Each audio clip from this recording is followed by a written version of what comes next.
श्रीगणेशाय नमः। श्रीसरस्वत्यै नमः। श्रीपादवल्लभ नरसिंहसरस्वती श्रीगुरुदत्तात्रेयाय नमः। श्रीगणपतिसच्चिदानन्दसद्गुरुभ्यो नमः। श्रीकृष्णाय परमात्मने नमो नमः। अथ प्रथमोऽध्यायः। अर्जुनविषादयोगः। धृतराष्ट्र उवाच धर्मक्षेत्रे कुरुक्षेत्रे समवेतायुयुत्सवः मामकाः पाण्डवाश्चैव किमकुर्वत सञ्जय। धर्मक्षेत्रे कुरुक्षेत्रे समवेतायुयुत्सवः मामकाः पाण्डवाश्चैव किमकुर्वत सञ्जय। धर्मक्षेत्रे कुरुक्षेत्रे समवेतायुयुत्सवः मामकाः पाण्डवाश्चैव किमकुर्वत सञ्जय। सञ्जय उवाच दृष्ट्वा तु पाण्डवानीकम् व्यूढम् दुर्योधनस्तदा आचार्यमुपसङ्गम्य राजा वचनमब्रवीत्। दृष्ट्वा तु पाण्डवानीकम् व्यूढम् दुर्योधनस्तदा आचार्यमुपसङ्गम्य राजा वचनमब्रवीत्। दृष्ट्वा तु पाण्डवानीकम् व्यूढम् दुर्योधनस्तदा आचार्यमुपसङ्गम्य राजा वचनमब्रवीत्। पश्यैताम् पाण्डुपुत्राणाम् आचार्यमहतीम् चमूम् व्यूढाम् द्रुपदपुत्रेण तव शिष्येण धीमता। पश्यैताम् पाण्डुपुत्राणाम् आचार्यमहतीम् चमूम् व्यूढाम् द्रुपदपुत्रेण तव शिष्येण धीमता। पश्यैताम् पाण्डुपुत्राणाम् आचार्यमहतीम् चमूम् व्यूढाम् द्रुपदपुत्रेण तव शिष्येण धीमता। अत्र शूरा महेश्वासाः भीमार्जुनसमायुधि युयुधानो विराटश्च द्रुपदश्च महारथः। अत्र शूरा महेश्वासाः भीमार्जुनसमायुधि युयुधानो विराटश्च द्रुपदश्च महारथः। अत्र शूरा महेश्वासाः भीमार्जुनसमायुधि युयुधानो विराटश्च द्रुपदश्च महारथः। धृष्टकेतुश्चेकितानः काशिराजश्च वीर्यवान् पुरुजित्कुन्तिभोजश्च शैब्यश्च नरपुङ्गवः। धृष्टकेतुश्चेकितानः काशिराजश्च वीर्यवान् पुरुजित्कुन्तिभोजश्च शैब्यश्च नरपुङ्गवः। धृष्टकेतुश्चेकितानः काशिराजश्च वीर्यवान् पुरुजित्कुन्तिभोजश्च शैब्यश्च नरपुङ्गवः।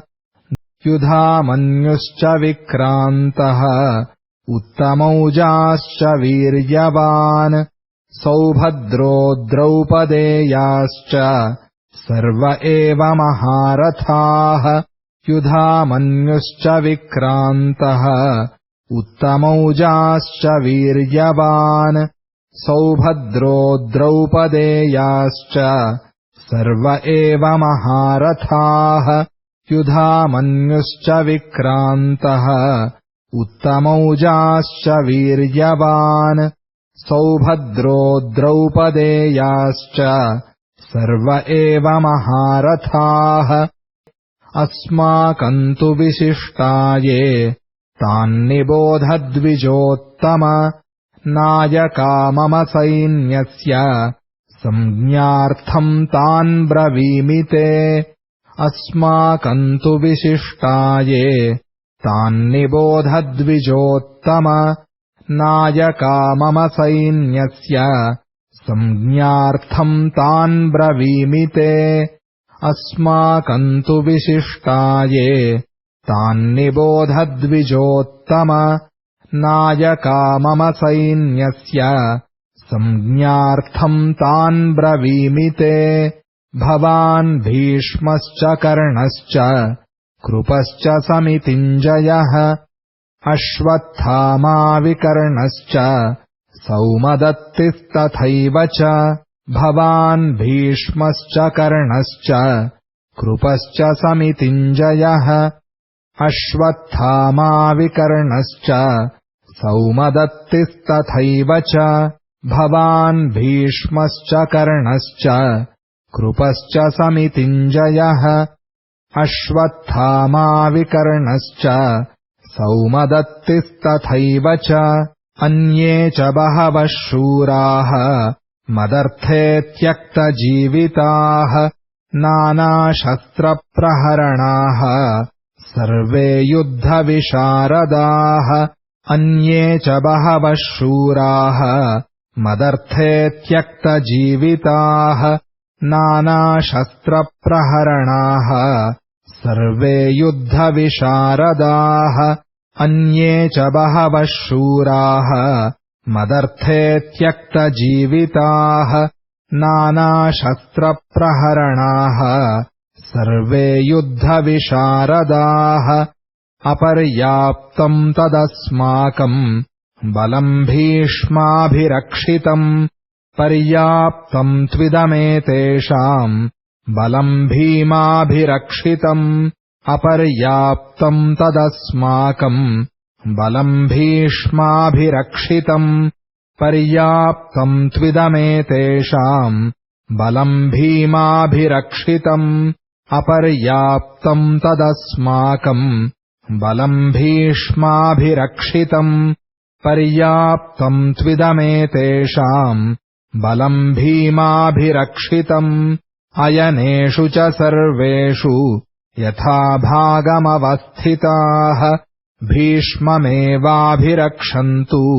भवन्तः सर्व एव हि अयनेषु च सर्वेषु यथा भागमवस्थिताः भीष्ममेवाभिरक्षन्तु भवन्तः सर्व एव हि अयनेषु च सर्वेषु यथा भागमवस्थिताः भीष्ममेवाभिरक्षन्तु भवन्तः सर्व एव हि तस्य सञ्जनयन् हर्षम् कुरु वृद्धः पितामहः सिंहनादम् विनद्योच्चैः शङ्खम् दध्मौ प्रतापवान् तस्य सञ्जनयन् हर्षम् कुरु वृद्धः पितामहः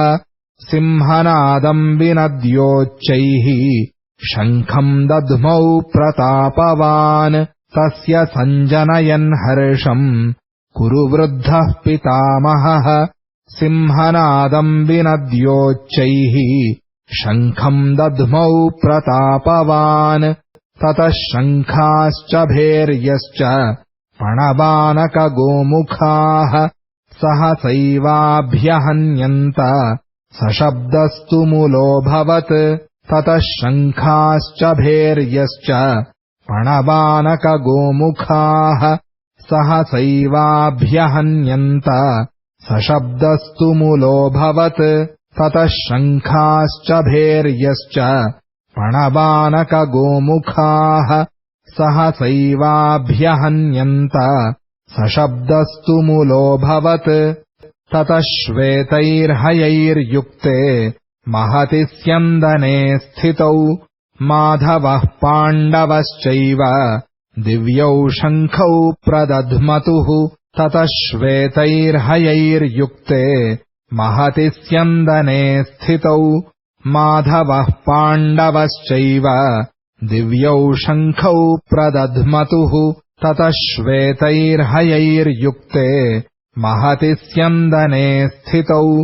माधवः पाण्डवश्चैव दिव्यौ शङ्खौ प्रदध्मतुः पाञ्चजन्यम् हृषीकेशः देवदत्तम् धनञ्जयः पौण्ड्रम् दध्मौ महाशङ्खम् भीमकर्मावृकोदरः पाञ्चजन्यम् हृषीकेशः देवदत्तम् धनञ्जयः पौण्ड्रम् दध्मौ महाशङ्खम् भीमकर्मावृकोदरः पाञ्चजन्यम् हृषीकेशः देवदत्तम् धनञ्जयः पौण्ड्रम् दध्मौ महाशङ्खम् भीमकर्मावृकोदरः अनन्तविजयम् राजा कुन्तीपुत्रो युधिष्ठिरः नकुलः सहदेवश्च सुघोषमणिपुष्पकौ अनन्तविजयम् राजा कुन्तीपुत्रो युधिष्ठिरः नकुलः सहदेवश्च सुघोषमणिपुष्पकौ अनन्तविजयम् राजा कुन्तीपुत्रो युधिष्ठिरः नकुलः सहदेवश्च सुघोषमणिपुष्पकौ काश्यश्च परमेश्वासः शिखण्डी च महारथः धृष्टद्युम्नो विराटश्च सात्यकिश्चापराजितः काश्यश्च परमेश्वासः शिखण्डी च महारथः धृष्टद्युम्नो विराटश्च सात्यकिश्चापराजितः काश्यश्च परमेश्वासः शिखण्डी च महारथः धृष्टद्युम्नो विराटश्च सात्यकिश्चापराजितः द्रुपदो द्रौपदेयाश्च सर्वशः पृथिवीपते सौभद्रश्च महाबाहुः शङ्खान् दध्मुः पृथक् पृथक् द्रुपदो द्रौपदेयाश्च सर्वशः पृथिवीपते सौभद्रश्च महाबाहुः शङ्खान् दध्मुः पृथक् पृथक् द्रुपदो द्रौपदेयाश्च सर्वशः पृथिवीपते सौभद्रश्च महाबाहुः शङ्खान् दध्मुः पृथक् पृथक् सघोषोधार्तराष्ट्राणाम् हृदयानि व्यदारयत्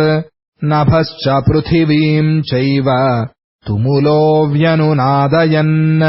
सघोषोधार्तराष्ट्राणाम् हृदयानि व्यदारयत्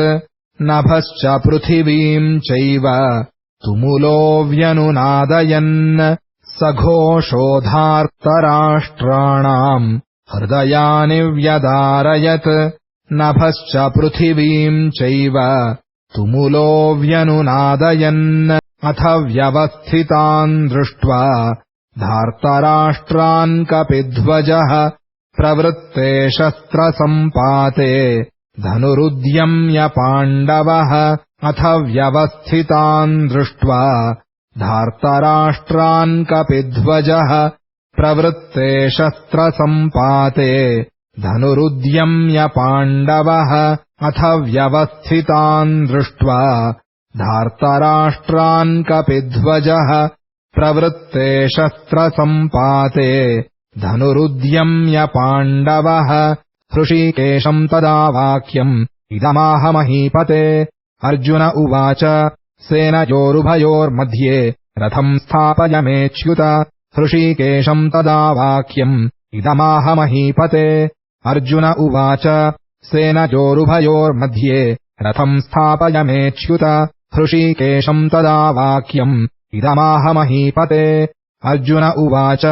सेनयोरुभयोर्मध्ये रथम् स्थापयमेच्युत अवदेतान्निरीक्षेऽहम् योद्धुकामानवस्थितान् कैर्मया सह योद्धव्यम् अस्मिन् रणसमुद्यमे यावदेतान्निरीक्षेऽहम् योद्धुकामानवस्थितान् कैर्मया सह योद्धव्यम् अस्मिन् रणसमुद्यमे यावदेतान्निरीक्षेऽहम् योद्धुकामानवस्थितान् कैर्मया सह योद्धव्यम् अस्मिन् रणसमुद्यमे योत्स्यमानानवेक्षेऽहम् य एतेऽत्र समागताः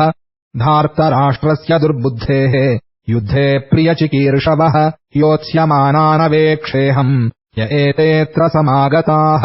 धार्तराष्ट्रस्य दुर्बुद्धेः युद्धे प्रियचिकीर्षवः योत्स्यमानानवेक्षेऽहम् य एतेऽत्र समागताः धार्तराष्ट्रस्य दुर्बुद्धेः युद्धे प्रियचिकीर्षवः सञ्जय उवाच एवमुक्तो हृषीकेशः गुडाकेशेन भारत सेनयोरुभयोर्मध्ये स्थापयित्वा रथोत्तमम् एवमुक्तो हृषीकेशः गुडाकेशेन भारत सेनयोरुभयोर्मध्ये स्थापयित्वा रथोत्तमम् एवमुक्तो हृषीकेशः गुडाकेशेन भारत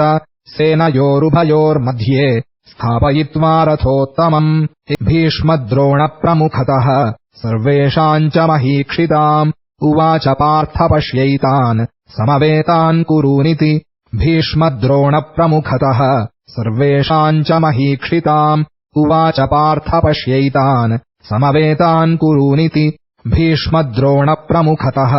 सर्वेषाम् च महीक्षिताम् उवाच पार्थ पश्यैतान् समवेतान् कुरूनिति तत्रापश्यत्स्थितान् पार्थः पितॄनथ पितामहान् आचार्यान् मातुलान् भ्रातॄन् पुत्रान् पौत्रान् सखींस्तथा तत्रापश्यत्स्थितान् पार्थः पितॄनथ पितामहान् आचार्यान् मातुलान् भ्रातॄन् पुत्रान् पौत्रान् सखींस्तथा तत्रापश्यत्स्थितान् पार्थः पितॄनथ पितामहान् आचार्यान् मातुलान् भ्रातॄन् पुत्रान् पौत्रान् सखींस्तथा श्वशुरान् सुहृदश्चैव सेनयोरुभयोरपि तान् समीक्ष्य स कौन्तेयः सर्वान् बन्धूनवस्थितान् श्वशुरान् सुहृदश्चैव सेनयोरुभयोरपि तान् समीक्ष्य स कौन्तेयः सर्वान् बन्धूनवस्थितान् श्वशुरान् सुहृदश्चैव सेनयोरुभयोरपि तान् समीक्ष्य स कौन्तेयः सर्वान् बन्धूनवस्थितान् श्वशुरान् सुहृदश्चैव सेनयोरुभयोरपि तान् समीक्ष्य स कौन्तेयः सर्वान् बन्धूनवस्थितान् कृपया परयाविष्टः विषीदन्निदमब्रवीत् अर्जुन उवाच दृष्ट्वेमम् स्वजनम् कृष्ण युयुत्सुम् समुपस्थितम् कृपया परयाविष्टः विषीदन्निदमब्रवीत् अर्जुन उवाच दृष्ट्वेमम् स्वजनम् कृष्ण युयुत्सुम् समुपस्थितम् कृपया परयाविष्टः विषीदन्निदमब्रवीत् अर्जुन उवाच दृष्ट्वेमम् स्वजनम् कृष्ण युयुत्सुम् समुपस्थितम् सीदन्ति मम गात्राणि मुखम् च परिशुष्यति वेपथुश्च शरीरे मे रोमहर्षश्च जायते सीदन्ति मम गात्राणि मुखम् च परिशुष्यति वेपथुश्च शरीरे मे रोमहर्षश्च जायते सीदन्ति मम गात्राणि मुखम् च परिशुष्यति वेपथुश्च शरीरे मे रोमहर्षश्च जायते सीदीवम् स्रंसते हस्तात् त्वक्चैव परिदह्यते न च शक्नोम्यवस्थातुम् भ्रमतीव च मे मनः गाण्डीवम् स्रंसते हस्तात् त्वक्चैव परिदह्यते न च शक्नोम्यवस्थातुम् भ्रमतीव च मे मनः गाण्डीवम् स्रंसते हस्तात् त्वक्चैव परिदह्यते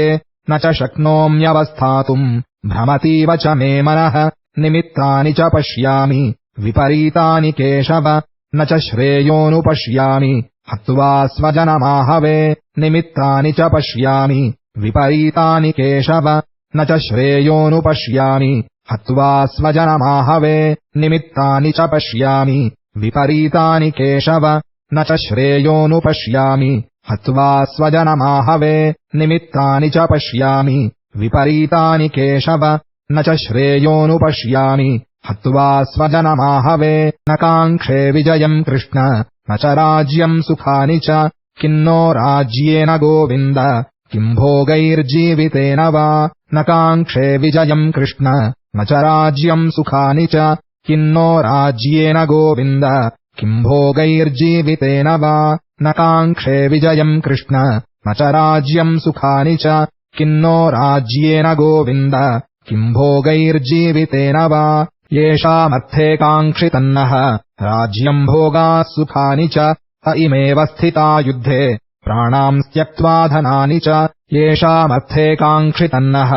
राज्यम् भोगाः सुखानि च त इमेव स्थिता युद्धे प्राणाम् त्यक्त्वा धनानि च येषामर्थे काङ्क्षितन्नः राज्यम् भोगाः सुखानि च त त इमेव स्थिता युद्धे प्राणांस् त्यक्त्वा धनानि चाचार्याः पितरः पुत्राः तथैव च पितामहाः मातुलाश्वशुराः पौत्राः श्यालाः सम्बन्धिनस्तथा आचार्याः पितरः पुत्राः तथैव च पितामहाः मातुलाश्वशुराः पौत्राः श्यालाः सम्बन्धिनस्तथा आचार्याः पितरः पुत्राः तथैव च पितामहाः मातुलाश्वशुराः पौत्राः श्यालाः सम्बन्धिनस्तथा एतान्न हन्तुमिच्छामि घ्नतोऽपि मधुसूदन अपि त्रैलोक्यराज्यस्य हेतोः किन्नु महीकृते एतान्न हन्तुमिच्छामि घ्नतोऽपि मधुसूदन अपि त्रैलोक्यराज्यस्य हेतोः किन्नु महीकृते एतान्न हन्तुमिच्छामि घ्नतोऽपि मधुसूदन अपि त्रैलोक्यराज्यस्य हेतोः किन्नु महीकृते निहत्यधार्तराष्ट्रान्नः का प्रीतिः स्याज्जनार्दन पापमेवाश्रयेरस्मान् हत्वैतानाततायिनः निहत्यधार्तराष्ट्रान्नः का प्रीतिः स्याज्जनार्दन पापमेवाश्रयेदस्मान् हत्वैतानाततायिनः निहत्यधार्तराष्ट्रान्नः का प्रीतिः स्याज्जनार्दन पापमेवाश्रयेदस्मान् हत्वैतानाततायिनः तस्मान्नार्हा वयम् हन्तुम् धार्तराष्ट्रान् स्वबान्धवान् स्वजनम् हि कथम् हत्वा सुखिनः स्याम माधव तस्मान्नार्हा वयम् हन्तुम् धार्तराष्ट्रान् स्वबान्धवान् स्वजनम् हि कथम् हत्वा सुखिनः स्याम माधव तस्मान्नार्हा वयम् हन्तुम् धार्तराष्ट्रान् स्वबान्धवान् स्वजनम् हि कथम् हत्वा सुखिनः स्याम माधव यद्यप्येतेन पश्यन्ति लोभोपहतचेतसः कुलक्षयकृतम् दोषम् मित्रद्रोहे च पातकम् यद्यप्येतेन पश्यन्ति लोभोपहतचेतसः कुलक्षयकृतम् दोषम् मित्रद्रोहे च पातकम् यद्यप्येतेन पश्यन्ति लोभोपहतचेतसः कुलक्षयकृतम् दोषम् मित्रद्रोहे च पातकम् कथम् न ज्ञेयमस्माभिः पापादस्मान्निवर्तितुम् कुलक्षयकृतम् दोषम् प्रपश्यद्भिर्जनार्दन कथम् न ज्ञेयमस्माभिः पापादस्मान्निवर्तितुम् कुलक्षयकृतम् दोषम् प्रपश्यद्भिर्जनार्दन कथम् न ज्ञेयमस्माभिः पापादस्मान्निवर्तितुम् कुलक्षयकृतम् दोषम् प्रपश्यद्भिर्जनार्दन कुलक्षये प्रणश्यन्ति कुलधर्माः सनातनाः धर्मे नष्टे कुलम् कृत्स्नम् अधर्मोऽभिभवत्युत कुलक्षये प्रणश्यन्ति कुलधर्माः सनातनाः धर्मे नष्टे कुलम् कृत्स्नम् अधर्मोऽभिभवत्युत कुलक्षये प्रणश्यन्ति कुलधर्माः सनातनाः धर्मे नष्टे कुलम् कृत्स्नम् अधर्मोऽभिभवत्युत अधर्माभिभवात् कृष्ण प्रदुष्यन्ति कुलस्त्रियः स्त्रीषु दुष्टासु वार्ष्णेय जायते वर्णसङ्करः अधर्माभिभवात् कृष्ण प्रदुष्यन्ति कुलस्त्रियः स्त्रीषु दुष्टासु वार्ष्णेय जायते वर्णसङ्करः अधर्माभिभवात् कृष्ण प्रदुष्यन्ति कुलस्त्रियः स्त्रीषु दुष्टासु वार्ष्णेय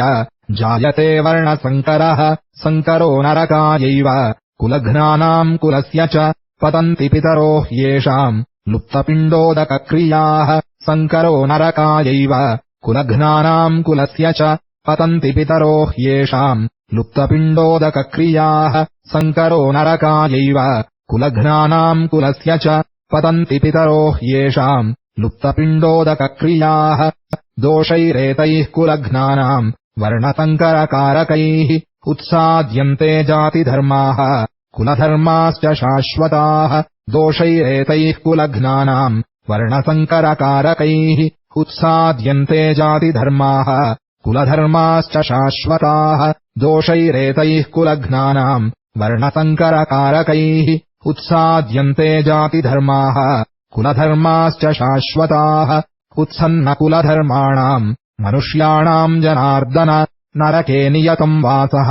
भवतीत्यनुशुश्रुम उत्सन्नकुलधर्माणाम् मनुष्याणाम् जनार्दन नरके नियतम् वासः भवतीत्यनुशुश्रुम उत्सन्नकुलधर्माणाम् मनुष्याणाम् जनार्दन नरके नियतम् वासः भवतीत्यनुशुश्रुम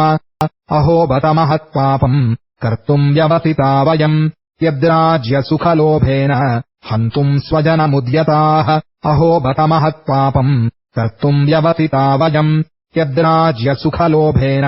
हन्तुम् स्वजनमुद्यताः अहो बत महत्पापम् कर्तुम् व्यवसिता वयम् यद्राज्यसुखलोभेन हन्तुम् स्वजनमुद्यताः यदि मामप्रतीकारम् अशस्त्रम् शस्त्रपाणयः धार्तराष्ट्रारणे हन्युः तन्मे क्षेमतरम् भवेत् यदि मामप्रतीकारम् अशस्त्रम् शस्त्रपाणयः धार्तराष्ट्रारणे हन्युः तन्मे क्षेमतरम् भवेत् यदि मामप्रतीकारम् अशस्त्रम् शस्त्रपाणयः धार्तराष्ट्रारणे हन्युः तन्मे क्षेमतरम् भवेत् सञ्जय उवाच एवमुक्त्वार्जुनः सङ्ख्ये रथोपस्थ उपाविशत् विसृज्य सशरम् चापम् शोकसंविघ्नमानसः एवमुक्त्वार्जुनः सङ्ख्ये रथोपस्थ उपाविशत् विसृज्य सशरम् चापम् शोकसंविघ्नमानसः एवमुक्त्वार्जुनः सङ्ख्ये रथोपस्थ उपाविशत् विसृज्य सशरम् चापम् शोकसंविघ्नमानसः इति श्रीमद्भगवद्गीतासु उपनिषत्सु ब्रह्मविद्यायाम् योगशास्त्रे श्रीकृष्णार्जुनसंवादे अर्जुनविषादयोगो नाम प्रथमोऽध्यायः।